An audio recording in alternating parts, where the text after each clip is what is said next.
Ladies and gentlemen, welcome to the Walk On Podcast. I'd like to introduce the host of the show, John Fairbanks. How you doing, John?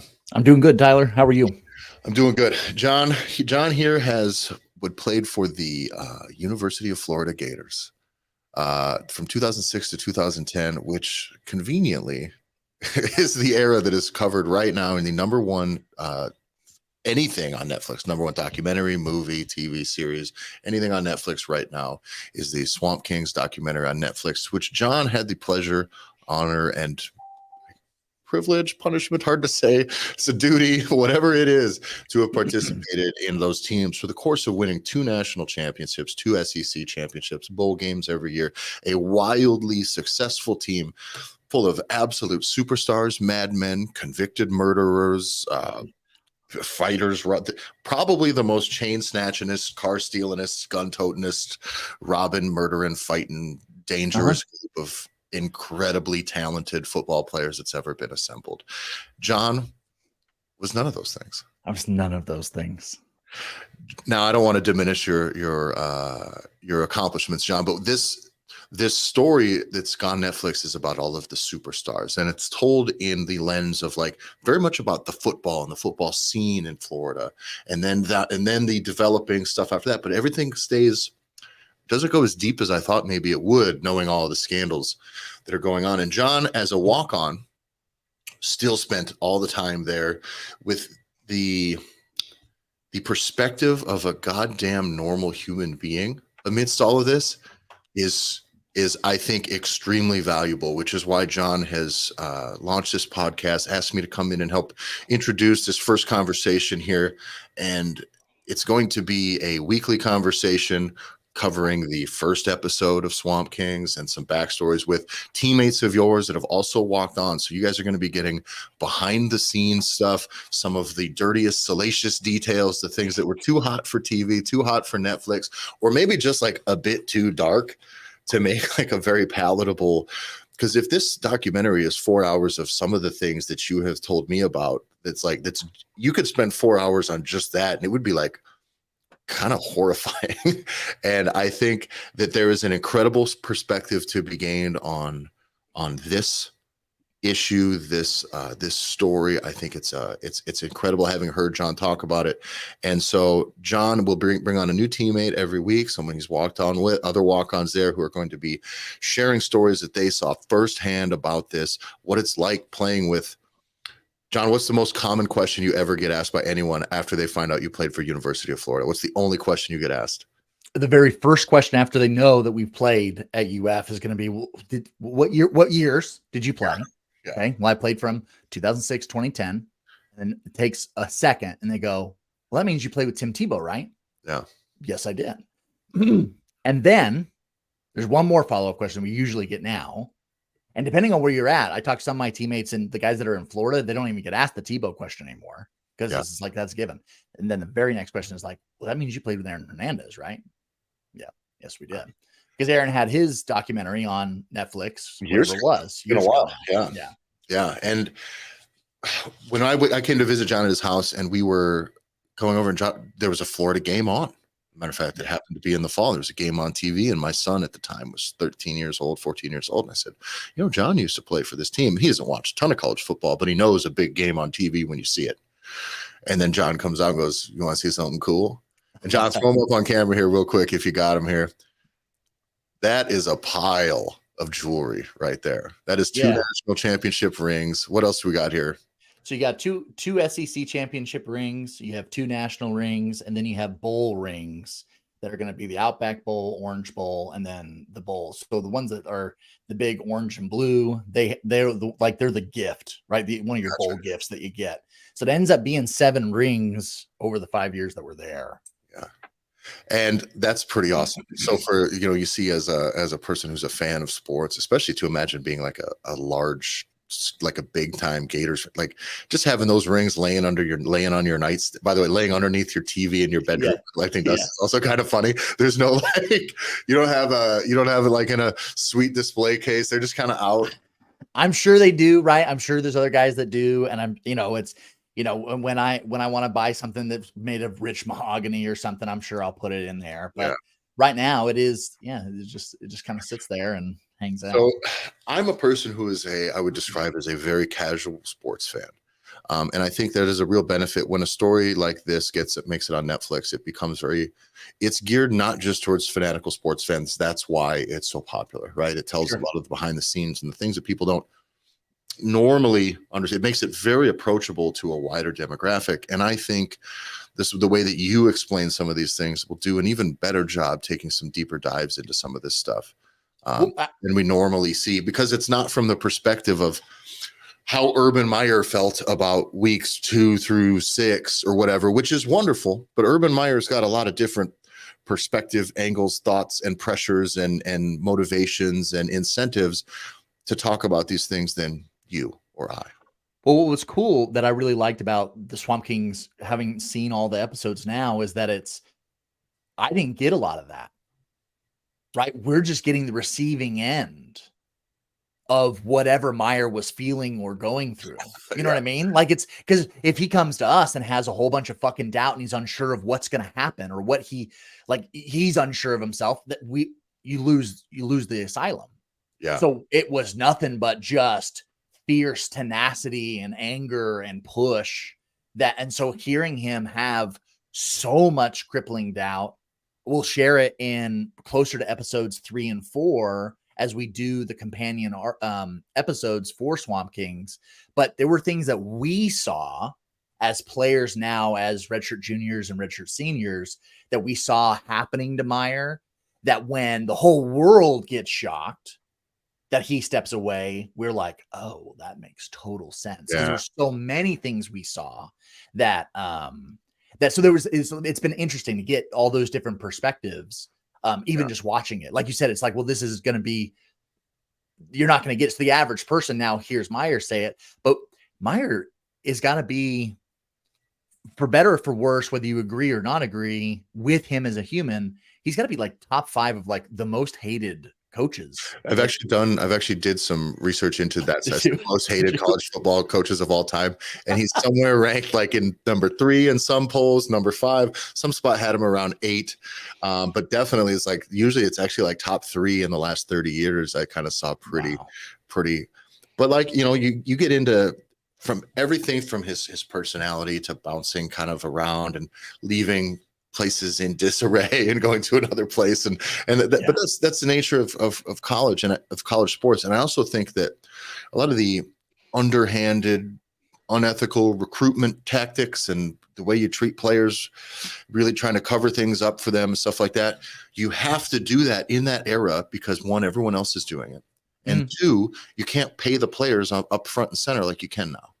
This is a totally different. What else are you going to do? All right, someone snatches your chain and you beat the shit out of someone or draw a gun out, whatever the stuff you guys are going to get into on this show. Okay, we're going to try to make sure that doesn't go too far publicly. And I think that is it's very easy to look at what's the word? It's very easy to look at a great man and assign them the title of being a bad man.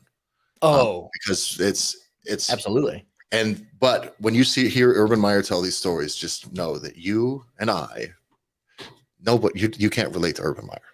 You just can't. It's not his brain doesn't work the way that mine works. The pressures are different. It's just so hearing the background of some of this stuff from your guys' perspective is I think going to be really cool. Now the Tebow question is always somebody, because Tebow transcended football as a whole. Mm-hmm. And it was an interesting thing, maybe a lot to do with how he spoke openly about his faith, or the fact that he just seemed so painfully a good person. Okay, like, so when I played, infallible as a human, and it made me fucking crazy trying to watch everybody. I'm sorry, I wanted, when I, as a casual, not real big fan, I needed Tim Tebow to suck when it went to the NFL, because I was just tired of him. It was a hater. And it's weird to be a hater of someone that's just not only a good player, but like seemed to be objectively a good human. And you're just like, nah, can't be both. It's impossible. Right. And the rest of the team, frankly, a lot of the players proved that it's pretty hard to be both a superstar and not a monstrous human. For sure. And it also too, they touch on a little bit right? Like and they do a good job of getting some background. Like they tell Chris Rainey's story in episode 3. Chris was born in prison. Chris was born in prison to his mother, who was a drug addict in prison. His dad never knew who was in prison. Obviously, they got together once, right? And then that was it. And so they tell a little bit like that's those dudes' backgrounds. Yeah. And like we had sessions where there was called like you bleed on each other during 2-a-days to allow the team to try and get closer together. And they talk about like the stories that get shared from the dudes that I played ball with. Like there's a number of guys that I played ball with that never saw a white person until they got to UF. That's nuts. And Spikes talks, a bunch of the guys talk about it. They talk about it in Swamp King. So like it's such different worlds. And then you got Tebow. And so even when I was playing, I would get the number one questions while I played was, is Tebow really the way he acts? Like, is he really the way he says he is? John, is he? He 100% is exactly as he says it. And this is a story that I tell a lot. And so this is a story I'll tell here, is that it's the perfect example of what I mean by this is every day that when I would walk in and say, Tim, how's it going? And he'd say, man, John, I'm blessed. And he'd answer all the time. And it was like, to make you mad. Yes, absolutely. Because I'm a cynical, I'm a jaded human. And so one of the times he says, oh man, blessed today, John. And I'm like, Tim, you can say it's just a bad fucking day, man. Yeah. And he goes, when I have one, I'll let you know. And that was it. And he is 100% genuine. And I think that's a lot of the reason why there was so much Tim Tebow hate, and I'm as guilty as anybody, is it's like to have a very reasonable, polite, kind, like generous, again, every day is a blessing. Wonderful. To have that mindset and have it be real, and you have to be next to it being like, kind of like, oh, I'm a bit of a grumpy motherfucker. Yeah. Be like, just let me have this. Because when someone is like that, even when they're having a bad day, like, I don't have bad days. It's all great. Like, I would lose my fucking mind to the point where I do think people start to become haters strictly because they want to make sure the dude has a bad day. Well, and yes, right. And there was like, because again, from the perspective of, so the reality is those questions that I get most of the time when someone, you're a big guy. Did you play football? Like it's like it comes from that, right? So it's like escalates, doesn't it? Right. And then it's like, oh my God, I gotta talk to you about this. So yes, I played football. Where did you play? Florida. And it's like, dude, we're going in. Starts to narrow down every bit. So we slowly get to those questions. But it's like, dude, this is the Christmas fucking pageant sing-song thing at the elementary school. Like we're about to go in. Like I don't have time. I have 30 seconds. And you now just asked me if I played with Aaron Hernandez. It's like, what was that like? It's like, dude, like I don't got time. And so that's where for me, like the idea is of being able to do the Walk On podcast is that there are so many stories that I have. It just is, we don't have time. And you and we've known each other for 5-6 years and we've spent probably 15 to 20 hours a week for 5 years communicating regularly and oftentimes face-to-face speaking. And a fraction, just the scratching the surface. I heard 5 new ones before when we were show prepping for this here today. Right. So it's like, geez, all right, John. So we might have to bake more time into this whole thing. But I think that's the Tebow dynamic is always so interesting because it's a good inroad, but I think that's what makes this story so compelling because it's about football. It's about the all or nothing. You're the most Ricky Bobby-inest shit ever. You're either first or you're last. Seems to very much be like what that Urban Meyer culture kind of was, and from the outside, from as an outsider perspective.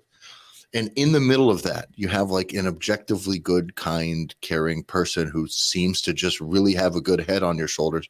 And if you don't know any of the other stories in and around it, you would think that, man, he's the only one. I mean, and that dynamic, and these are stories that you're going to get into here and in the upcoming episodes with some of your other teammates. How does a person like the the Pouncey boys, how do they interact with someone like Tim Tebow? What is their thing? What is someone who just, obviously a person like Hernandez does not have a head on his shoulders pointed the right direction almost ever for any moment in his life, hardly at all. And that on a daily basis in the trenches constantly is in there with a person like Tim Tebow. Tim What was does his that roommate. look like from roommates, John? What the fuck? Well, because they did everything, right? It's just like they did everything. And this is I'll get into this in episode 2 because we'll talk about Aaron. Like we're going to talk about Aaron because it's such a popular question. The guy that'll have on came in the same year as I did. So had been there a year before Aaron got there. And the documentary that Aaron had did not give him a fair shake. Don't get me wrong. He killed people. There's more to there's just more to that conversation, as of course it always fucking is. And that's why it's no one is ever all bad or all good. Like it just is. And that's what makes interesting dialogue, that makes it uncomfortable or makes it enjoyable to have, because the fact that it's no, like Meyer's not just all a bad guy. Now, Tim is all of a good guy. Right. But that's why he transcended everything. But that is what makes it different. And the fact is, though, is like, while he is so good and so pure, there is no one out there that would try to beat you to death more than Tim would have in a football game. You know what I mean? Like, it just is like, it's so, and there's so many nuances that it requires a longer form conversation that it can't just be a headline, right? I want to talk about something here that is, I think will be a relatively relatable inroad to this story. You and I didn't brief you on this either, but your first introduction as you are entering into the University of Florida football program, whether it's first practices, team meetings, as you're a bright-eyed and bushy-tailed walk-on freshman, right? Because this will work well told here, and then you and your teammates in the future can kind of run with the assumption that you're already in. But what is it like to get right in the middle of a program like that, after essentially you're coming in right after that first episode here that was on Swamp Kings here? That following year is when you get in. And what is it like for you? What was your expectations? How were they adjusted? And what did you think about what was going on there? So I want to zoom back just a little bit. Sure thing. Like, it's like, I'll zoom back to like how I got to Florida. And it started where I didn't know what Florida was. Like, not the University of Florida. I knew the state, but I'm from Southern California. Yeah. My schools were UCLA. I hated USC. Like, it just was, we went to all the UCLA games in the Rose Bowl in Pasadena. Like, that was our norm. But I wanted to go play in the NFL. That was always my goal as a little kid. And I knew, just doing research, was that the state of Florida put out more NFL prospects than any other state anywhere. So it didn't matter if it was Florida State, Miami, or Florida, right? It just was, you want to go to Florida. And I was supposed to go to one of the Florida State camps for their summer camps, where you get to go, and it's kind of like the soft recruiting that they get to do. So they get to invite everybody in. Florida State's camp got closed because of an incoming hurricane or whatever. And my grandmother was like, hey, there's a school between Orlando and Tallahassee. I'm like, well, what school is that? And she's like, it's the University of Florida, the Gators. I'm like, okay. And she's like, well, they're open. You want to go? They'll have their camp at the same time. I'm like, well, I'll go. Like, let's go. She goes, the Florida State camp was non-padded because we flew in from California. Mm-hmm. She goes, but Florida's camp is padded, like helmets and shoulder pads. So she's like, so you may not be able to do. I'm like, it doesn't matter. Like, let's go. And so we talked to them. They're like, no, it's fine. Your defensive linemen come in. Just, be careful in the drills or whatever. So I'm not fucking careful in the drills. And so we get in one-on-one, essentially like Oklahoma drill. And I'm going against whoever, like a 4-star, 5-star, ends up being a guy that we become really good friends with because he gets a scholarship to Florida, Terrence Sanders. And he's another, so he's got full pads. And so we lock up, I smash heads with him, and we go and we do the drill or whatever. And I'm just fucking bleeding everywhere. Yeah. Little do I know, that's exactly what Florida is about. Yeah. Right. I know I have a motor. Like, it was right in my wheelhouse, right in my DNA. And so sure enough, they clean me up. I do the rest of the drill. And then I get invited to go at the end of the camp with everybody else, that only the invites only, to go and now practice and play in front of Meyer and in front of the existing players. And from then on, I get pursued and don't get a scholarship, but they give me that preferred walk-on status. So walk-ons have either you truly just walk on or you get preferred walk-on status, and preferred walk-on status is they get you into school. They actually help you. Gotcha. Because otherwise there's no way I could have academically ever gotten into Florida. And there's no money. There's definitely no money. They and just help from out of state. And I was coming in from out of state. Yeah. So it just was like, so there's so many elements. So I already had, like, I knew enough to be like, all right, they liked that, right? They like, and for me, it just was like, I'm going to earn my spot. Because when I left California to go play at Florida, every coach or adult, just about, and I'll minus, like, in case fucking high school position coaches listen to this, like, you guys were super supportive and I love you, right? Like, you didn't do this. But there were a lot of motherfuckers that I did look up to, and they were just like, you're making a huge fucking mistake. Like, you're not fast enough. You're not big enough. You're going to go out there and you're going to be back here like 6-8 months later. Like, you're not going to cut it. And for me, it's like, as a little kid, I had so many male role models tell me I couldn't do things. So I learned very early on that I relish, like, revenge. And like, it's what fuels me to do everything, is to prove people wrong. And so that was the edge that I already came to Florida with as a walk-on. And so you come in to that world. So that's how I come into Florida. And then when we get there, I don't know the hype. So I'm one of the guys that, like, I don't know any of the hype, because I never was someone that was like, oh, well, like, what's the recruiting classes look like for fucking 2029 or whatever the hell. It was like, I could not give two fucks. I just liked to hit people. And I just loved that I didn't get in trouble for it. Like, that was it. That was what a football was to me. And so it wasn't this bigger, huge thing. So I didn't know anything about Tim Tebow. I didn't know anything about the recruiting class. I had one good friend in high school who just, like, lived, eat, and breathed statistics from ESPN. And he was the one that's like, dude, like, this is going to be a really good team that you're about to be a part of. Yeah. Isn't that wild? Yeah. He was like, I'm like, well, that sounds great. Awesome. I'm glad I made it on a team, and I have to pay to go to this school and everything. And then all of a sudden the word in your ear is like, hey, this is like top talent that they're pulling in right now. And for me, it just was the only thing that I noticed when I got there was I looked eye to eye or up to more people than I ever had in my life. So ended up being, I'm like, but I'm 6', right? I'm like 6'5". And then I was like 6'5", 245, 250 coming out of high school. So it just was like, oh, this is where, like, I looked the part. Like, these are people that finally look like me. And so when we get there, it is, what I don't realize is how much turmoil, right, existed. Just as, like, it's because you're pulling these kids out. Like, Wandy Pierre-Louis is a fucking gas. Wandy was from Haiti. One of the recruiters found Wandy when he was, like, much younger in Haiti, living on the fucking dirt in Haiti, and figured out how to get him to Miami and get him into high school so that they could recruit him. Right. So I don't know that story. I don't know the complete story of how that all goes down, but Wandy is in my class.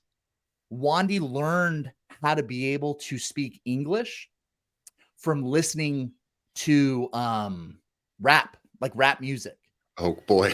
and only rap music that was through the fucking Akon and Young Jeezy. Like like the fucking, where it would make your how you sing perfect. Oh, the auto tune? Yes. Okay. So that's how he spoke. So he's so it was how Wandy is. It's like it was the craziest. Wandy was so fucking crazy, huge accent, like massive, like it just was, and he was awesome. Like, Wandy was so much fun. But so I'm from Newport Beach, California. I buried that lead, right? Yeah. I had one kid in the entire two kids my entire time that I was there, from 7th grade to 12th grade, that were not white, that were like black. And Wandy's like dirt floor learning English from rap music, and then is now on the Florida Gators. Right. Oh yeah. And there was guys that came in with us that like couldn't read and they didn't make it. Right. Those guys ended up having to drop out but it was there. And like I said, I played with a number of guys that had never played with white folks before. So it was just a massive culture clash. And then some things where it's just like, it's go to class or some of these basic pieces, they weren't there. So it just is immediately we're getting in trouble for shit. This is like, no one went to class this week.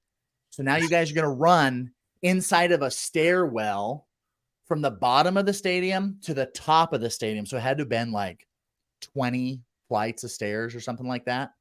And it's like, you're going to run up and down for the next hour. Jeez. And it was inside of a concrete stairwell. Mm-hmm. So it's pitch black in there and it's fucking hot, man. Like there's like, it was like that kind of stuff.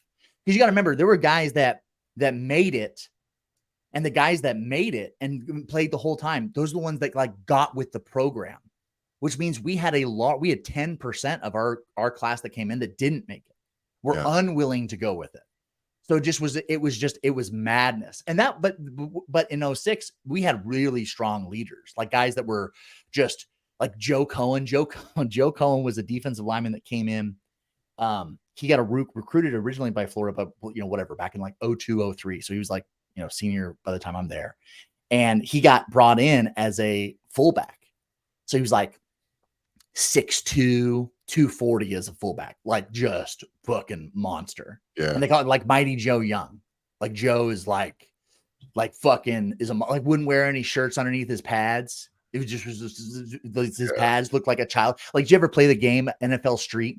Yeah. Where it looks that's like Joe. Like Joe was NFL Street, right? Wearing kids' shoulder pads. Exactly. Joe ends up becoming a defensive lineman because it's hard to be like, it was just not good to be a fullback there, right? So he ends up becoming a defensive lineman. So he comes in at 240. He's like 320, just fucking cock diesel, like 23-inch arms. Like it, like legit, like 19, 20. Oh yeah. Yeah. Jesus. He's a fucking monster. He's one of my favorite stories that I desperately don't want to ever like ask anybody truly about that I heard because I love it so much that I just want it to be true. That it was like at one of his parties, he picked up a golf cart and threw it at somebody. Because these are dudes that like are repping like, because not only are they're not just strong, like you've known a lot of really strong fucking people. There's a type of strong that comes from when you're talking an elite football program. Correct. Almost anyone in the NFL, any major college football program, and then a lot of the minor ones will still have a few of these guys floating around. A type of strength that if you're in strength sports is fucking incredible. And to have it be somebody's secondary pursuit that they're that good is nuts. You'll see guys with 700-pound squats that look like shit too, kind of, and they just move it and they are just so strong. And you see this at programs like this. And this is why people don't understand the quality of genetics that are out there in this world. You just don't get it until you're next to one of these programs or you work with some of these athletes and you go, holy fuck, this ain't some D3 program. The most talented person in Division II program, by the way, can be really, really, really amazing. Absolutely. Truth.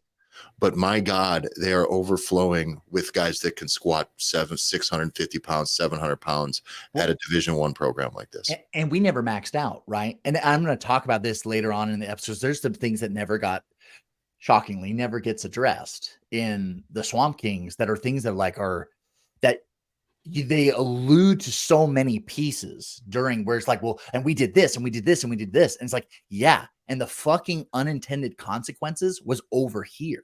Yeah. And it had to be changed. It had to be addressed. Like it was a problem. So we never maxed out. And this isn't one of those instances, but it was like, so you only played with like 405 on bench press. So Joe was like one of those like 20 plus rep guys with 405. That's nuts. You know what I mean? Like, so that's where it's like, oh, like you've known strong people, but like this guy can also run like a 4.940. There's also like, it's so many different levels. So yeah, so that's who I came into.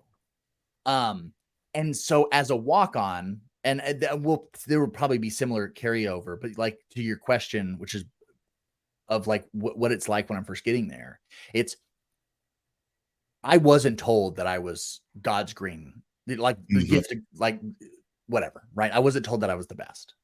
And coming in, so I already had the attitude that I had to earn my way. The 5-stars weren't ready for that. They didn't realize that, oh, bitch, you have to earn your way too. The difference was they knew their names. Yeah. You know what I mean? So like, earn your way when they know your name. When they know your name, at least. Yeah. Like they've invested in you. When you're a walk-on, for my experience there, along with every other walk-on's experience there, was they don't know your name perhaps the entire time that you're there. They don't know it. Like Meyer would walk by me in the hall once a week, like minimum once a week, perhaps multiple times a week that we're walking by, and he'd never walk by you and just big time you, right? Okay. He would always say, like, that would have been awful, right? Okay, that's what I thought. It was like, oh, it'd break my goddamn heart. No, it was because now if he's addressed you once before, like he's probably not going to address you again. But this is one of those things where it was just like, oh, coach talked to me today. Like it was like what you called home about. Yeah. Like he talked to me. Said words at me. He said words at me. And it's because there's such little things that you're holding on to because you got nothing. As a walk-on, you got nothing. They don't know you, and you're just trying not to fuck up. But I had the same conversation with Meyer for 3 years in a row. 3 years in a row, every single week for 3 years. So whatever that is, 52 times 3. Yeah. That same conversation for years. And it was, hey, you're that Mormon kid, right? Yes, sir. Well, how's your parents? They're great. All right. That was it. Tag on, know who you are. How's the parents is probably the one you throw back as long as you know they got parents. So for me, at least I got the Mormon thing right. So at least I have a differentiator where I'm the Mormon kid. Yeah. So that was where you're not AK-47 at the nightclub kid. Right. They're not worried about me on that level. But that's what it was like, is that you are silently working for the opportunity to get your shit knocked in the fucking dirt every single day. Because that offensive line that becomes like a bunch of dudes go and they go play the next level or whatever. And it's, you're cannon fodder. Yeah. Right. You are ground meat to be able to be put into the system and be ground up. So you have to be able and you have to be able to not screw up knowing that you're about to be destroyed. Yeah. So it's like, and so when you play scout, because that's your life, like everyone else gets an orange jersey and everyone else gets a blue jersey or a white jersey for practice that has their numbers on it. And every quarterback gets a red jersey with their number on it. Scout guys get a rotating orange jersey that doesn't fit you. Will fit the numbers of whatever the team is that you're playing that week. And you are being those players. That guy, yeah. And your job, while the 1s, 2s, and 3s rotate out, your job is to take every snap, every play, and go read a card. You go here, you go here, you go here. And if you fuck up because you're scared, because it's the worst part. Like it's so Ronnie Coleman, Ronnie Wilson, not Ronnie Coleman. That would have been dope. That would have been awesome. Ronnie Wilson was the dude that pulls out the AK. Ronnie was awesome. Right. Ronnie was really, really awesome. Like super good natured, but he was a big dude, a big, strong dude. And he played guard. And there were so many times where my job as the defensive end, is your tackle crashes down because he's going to go pick up a linebacker. Well, that is to trick the defensive end to bleed too far uphill because you have a pulling guard that's going to knock him out. They're going to run where you were. Well, I know what the play is. I'm being told what the play is. I'm being told what to do, which means I'm being told to be ear-holed by Ronnie. That's your job. Yeah. Your job is to get fucked up by Ronnie every play. And to execute that play in that standpoint poorly from a defensive standpoint is to get run up too high and just get run off. Right. To execute that right, like someone who sniffed it out, is to plant and lean in and try to blow him up. And that's a fucking bad play. That's like being told to go put yourself in a car accident. That sucks. So here's that's not even the worst part. Here's the worst part. If you don't go hard enough and do it right, The main offensive line coaches motherfuck the shit out of you and you can get thrown out, and they'll bring in another kid and now you are like way below shit. Mhm.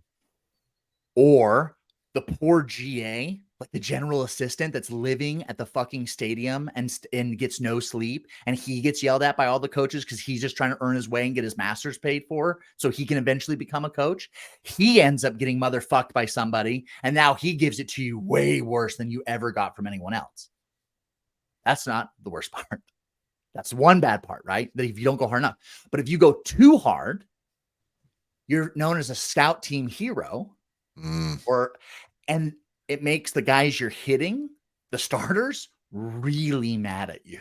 Yeah, the ones with all the talent and speed, and strongness and anger, and they're super mad. So yeah, I'm 18. I'm 17, 18 years old. And so I'm going, and Steve, the center, I was obviously going too hard. I was going too hard, too many times in a row, whatever. And so the play is over, and he fucking just picks me up over his head and just like Donkey Kong slams me like into the ground like multiple times. And he's just like, fucking stay there. And then he goes back to the huddle. Goes back to the huddle. And I get up. I was like, oh my God. Like, because I'm not like broken. Like I'm not, it's like, I'm not out. And I get in, and the GA's like, nice job. Way to go. Do it again. I'm like, holy shit, man. Like, it's like, so that's what it was. So that was my lived experience that kind of takes you up to like getting started there. I want to cover one more thing too here today. So we talked earlier about the hierarchy, kind of where you fit in as a walk-on, and how like not only are you, the odds are stacked against you for playing time, survival, being liked, being known, any of that stuff, but also that like that's not just a baseline status.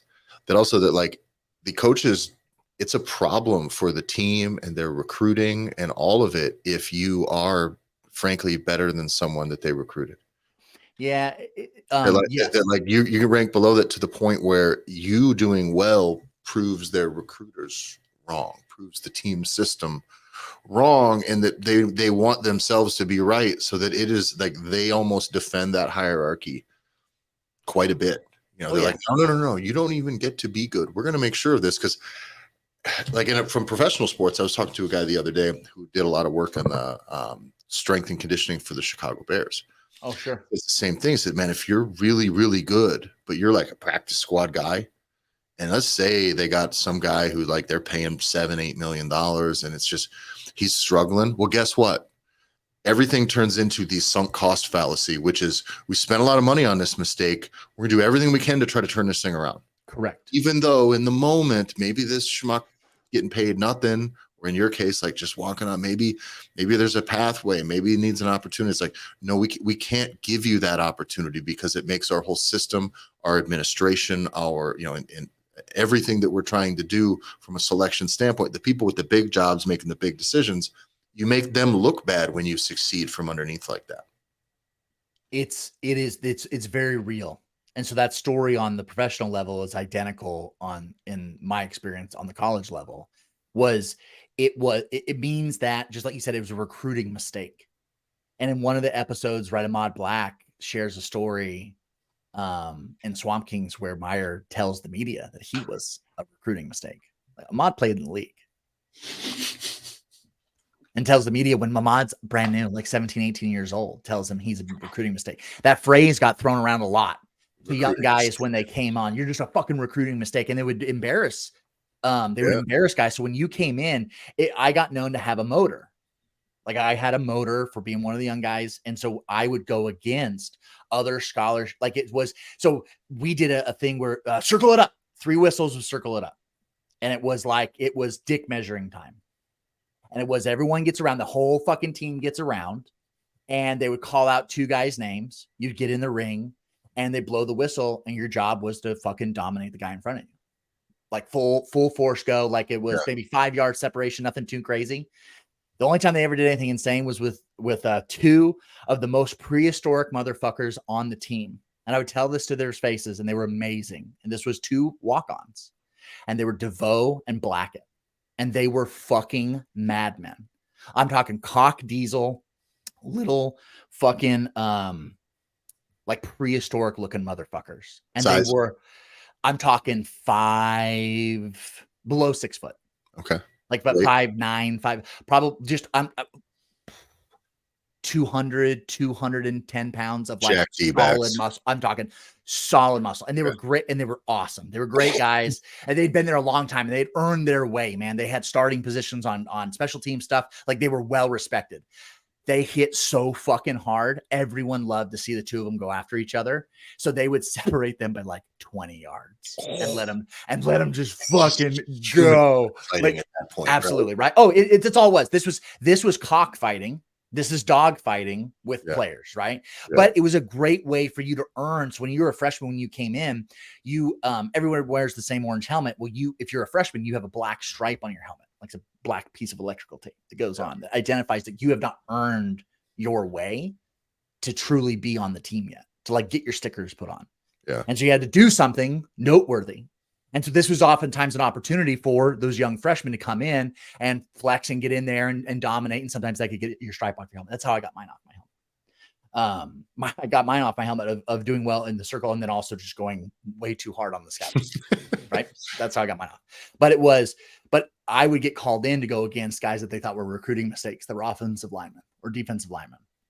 And I wanted to beat them badly. So that's where it was such a different mentality. Because for me, I'm trying to prove myself, where these guys are dealing with such different mental warfare, right? Of like what it was like for them to get fucked up.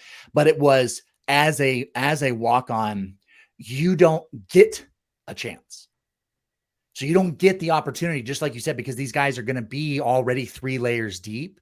And so even if you get a rep when you're in there, you're just trying to learn, right? With the rest of them. Eventually you figure out that like you'll get a chance. You'll get one chance. And if you can ball out when you get that single shot, when you get that single opportunity, then you might have a chance to do it again. But you are never, not one time, not a single fucking time are you allowed to screw up.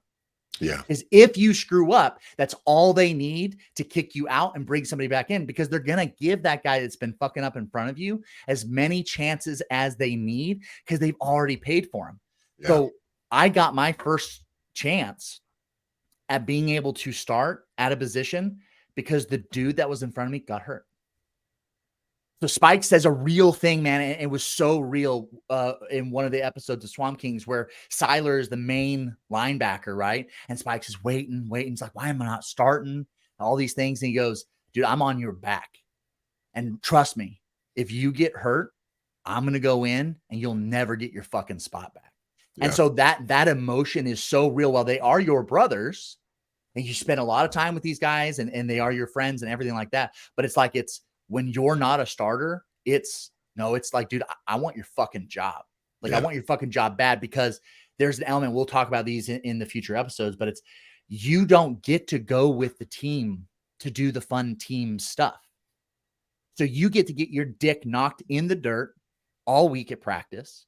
You get the shittiest lift time at 6 a.m. every time you have to lift. And then when the team gets to go to the hotel, you get to come in and you get to have a fucking workout that was the equivalent, because the way they looked at it is all these other guys are going to get reps and they're going to play a game. All of you that aren't going to go play a game, you need to work out as though you've played a game. So like one of the workouts, one time that they did for us was these early morning workouts when you're on the non-travel team, was they gave everybody a 45-pound plate. And you held that 45-pound plate and did whatever exercise they called out for an hour. Never got to put it down. If you put it down, the hour started over. And it was that's what it was like. It was always torture. Yeah. So from a walk-on's perspective, it's like, dude, I'm so hungry to get out of this. Like, I'm so tired of being essentially tortured on a daily basis, but they don't need you. Like, they only need so many of you to run like scout team stuff. And then if they have any excess, it was brutal. Once I had earned my way, and you saw, because as we started to win and we won more, you had lots of more walk-ons that came on. Oh, yeah. Dude, Holy shit. And that's what I'm looking forward to bringing some of those guys on, because I got to watch from afar what walk-on tryouts became like after we had won like the second national championship. So like in 09. So we had won in 08 again. And then 09, you know, you're talking like 75, 115 walk-on show up, because they're like walk-on tryouts that happen like week 2, week 3, like season's already started. And they just And you turned have it all into a meat grinder of attrition, isn't it? Oh my God. Like the stuff that wait. they would like, it was gnarly. So Now, there's a dynamic of this, though, that obviously there was a lot of very negative things to have come from this from the system as a whole, right? And those will be a lot of the stories that we'll get into. But the things that all we talked about here, this fighting for your spot, the way those practices go, there's a thing that I think gets left behind in modern society very often. I think sports is one of the very few ways to do, which is a rite of passage. And sports is one of the very few places that has that for young men, where it's like this thing where it's like, yeah, you're fucking nothing. You got your black stripe on your helmet, and we're gonna beat you down in practice. You're nobody until you are somebody. You know, what was that old line? You ain't nobody till somebody kills you. It was big, but you ain't nobody until you're somebody, until you do something worthwhile. And to have to fight, get hurt and be tired and scratch and claw for not playing time, not a position, not a starting spot, to just not have the mark on your helmet. Yeah. To be like, all right, you're it's not that you're one of us yet, but you're not garbage. And to have one opportunity to do that. And if you don't, you go back to the bottom of the heap, and it might be another year of fighting, scratching, clawing. But at the end of that, it's one of those rare rites of passage that I think is important for young men to go through. Now, I wouldn't advise that all young men need to go through the University of Florida system from 2006 to 2010. I don't advise that at all. Yeah. But I do think that there's that forges very, very strong dudes. And it weeds out the ones that aren't, by the way, because there's no room in the system like you described for soft ass dudes. Even the nicest, kindest, most genuinely polite, good person probably that you and I have ever even heard of was on that team and would fucking run you over 100 times out of 100 if it meant one more yard. Correct. With absolute disregard for what it meant to you, because that's what we're here to do. And to have a bunch of men like that come together and go, no, here's what we're trying to do as a whole. And it's such a big system, and there's so much pressure externally and money and hype and all of this stuff, that to manage something like that from the top down, that's why I said in the beginning, you and I don't relate to Urban Meyer. No. I don't know what that's like. You're in there like at the bottom of this thing, scratching and fighting and all of this stuff. And it's like, you're just a worker bee if you're lucky in his eyes. I just want to be a worker bee. Yeah, for the right to be a damn worker bee. And I think that's but what comes out of things like these, so you look at the camaraderie, the effort, everybody's trying. By the way, all this stuff you're doing, there's a lot of men trying to earn their spot for their own sake or whatever. But what's the real target here? What is all of this about? Winning on the field, performing the next play of the best, when you get your time doing your thing. And I think that is missed a lot in how boys grew up now. I think, and I'm okay with the way the football that I played growing up, that it's not that way anymore. No, it's not. It's dangerous, and my brain doesn't work that good. Right. I truly feel it. And I think that there is, but I do think that in softening the sport, I think you can still demand more. And I think that hierarchies like that are important. Yeah. I think that coming out of this, John, as a walk-on who never got the cute viral phone call that happens on TikTok or ESPN once a year, where they call in and say, Mom, I got us, like that didn't happen. But to have it still been like, no, it was worth it. We did it. I'm proud of it. I'm proud of to have gone through all that for this is incredibly commendable. And I think it starts to, while the accomplishment itself doesn't need to define who a person is, that experience does. And that experience, I think, forges strong, tough men. And out of that, unfortunately, you get a list of crimes and wild, insane stories, because at the top of the heap, people, this is a thing that we talked about with, like, like men are more prone to violence, or the most violent out there statistically are men in the extremes. Right. Well, here we're going for the most athletic, craziest, the ones willing to ignore every other aspect of their life and personal development to come in, and I'm going to do this thing and go. That there tends to be some imbalance that comes from it. And out of that, you get this level of other insanity that goes with it when it is a win at all costs. You like it's a very interesting dynamic when you kind of play these types of power games at that level, because you're finding the best. Yeah. And it doesn't matter where the best is coming from. And so I cannot tell you, there was an overwhelming majority of the guys that I played with that either their parents were in prison, their siblings were in prison. I'm talking for murder. Yeah. They either had a gun put in their own mouths by someone else, or they had done that. Like, it just was like the violence in which they came from, what was normal. You talk about like what the normal is for like my family and my kids. What the normal is for these dudes when they grow up is so drastically out of what anyone can even fucking comprehend. It is one of those things where whenever like a locker room talk gets leaked and the general public starts weighing in on what the fuck we say, and it's like, dude, like, you don't get the fuck out of here. Like, do you like what you see on Saturday? Then shut the fuck up. It's because like you don't everyone out there is almost dying for what you're seeing on Saturday, and some of them may be willing to, and or coming as close to you can to death, injury, dismemberment, brain damage, lifelong altering stuff that they're putting out for Saturday. And you want to get mad at what somebody said in the locker room? No. And that's, and hindsight now of like me at whatever I'm now, 35, 36, is that I wish if I could see me back then when I was hungry and I was fighting, and when I felt like I had to like open my mouth and like share like discouragement with why like the players were fucking up, because I was tired of getting punished too. It's like, what the fuck, man? Like, this is so stupid. Like, why are we dealing with this? Like, just don't smoke fucking pot. Like, how fucking hard is that? Yeah. And it's like, and it's one of the Pouncy boys. God damn it. They rode my dick for years because in a team meeting, I once said that it's like, what the fuck? Why are we even talking? Like, this is idiotic. This is idiot. And I use that phrase. And from then on, they would just be like, idiotic. Fairbanks, idiotic. Like, they rode my ass for years for it. And having that hindsight now, go back and be like, dude, shut the fuck up. Yeah. Just go to work. Like, you don't understand. You don't understand.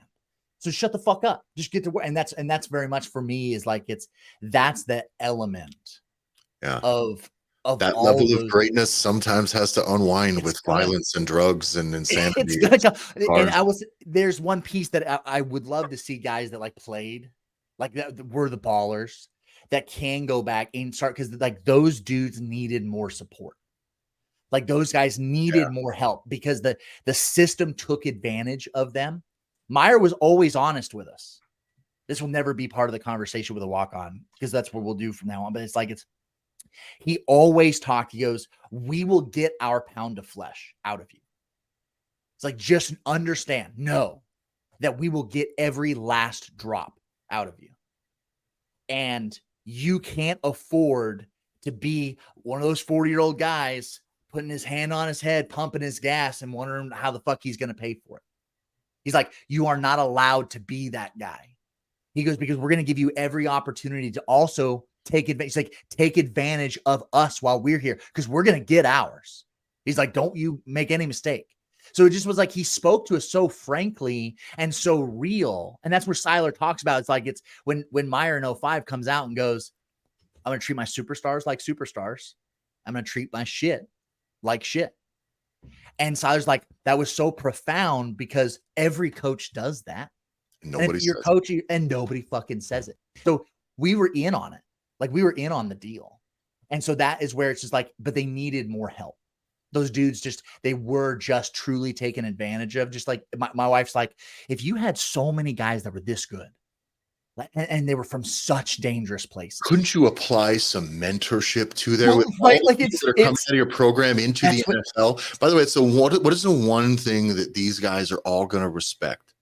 Someone coming in with an NFL contract who came out of their program, who's going to talk to him like a man, talk to him on the level. By the way, it's probably the only person that they're going to respect. Yes. And Amy went even further. She goes like, why wouldn't you just get the whole fucking team? And the team's going to live in one fucking place. Yeah, that's they true all too. live there. And you go, they're going to have curfews. You're going to do these things. Cause it's like, guys, like we got to keep you off we got to keep you off the goddamn street. Like we got to keep you here. And it is those element where it's like, that's what is a shame, because truly the state school did, right? The school, University of Florida is built. So I would be very interested to look up how many millions and millions and millions of dollars that the school has been able to fundraise and build new buildings for their chemistry buildings and new fucking arts and humanities buildings and all that other shit off the backs of those dudes that we were happy to write in the newspaper about, that why aren't they getting kicked off the team? And we're all fucking furious. And you have those professors that fucking hated you because you were a football player. It's like, bitch, you get paid because of what we do. Like, it just is. And so there's those elements where it's like to protect those guys is what was lacking. Because I had protection. Like how I was raised, I had all these things that were normal, and these dudes did not have normal. Yeah. And the expectation of what you get to take all of a sudden, throw them into a university system and be like, yeah, they'll figure it out. It's like, no. Not a chance. But we're dedicating a lot of time, right? Obviously to Swamp Kings, to my backstory in this episode.